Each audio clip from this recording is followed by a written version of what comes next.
make sense of that one for us? Yeah, a bit of a riddle itself. Look, I think first homeowners grants across this country vary from state to state. So I think depending on which, where, what, and why, is probably comes into it. And there's grants, there's stamp duty exemptions, depending on which state and where the incentive lies, depending on whether it's established or existing, owner-occupier, for new and off-the-plan changes as well.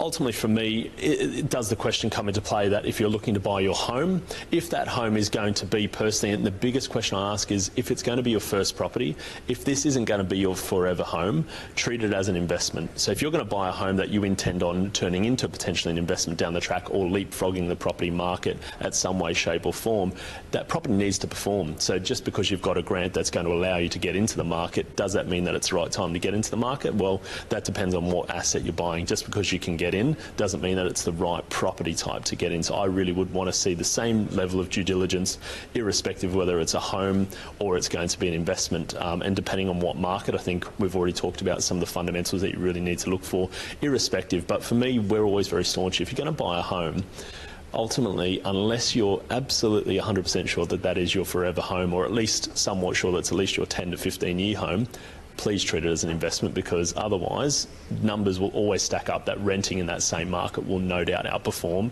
you buying a dud owner-occupier.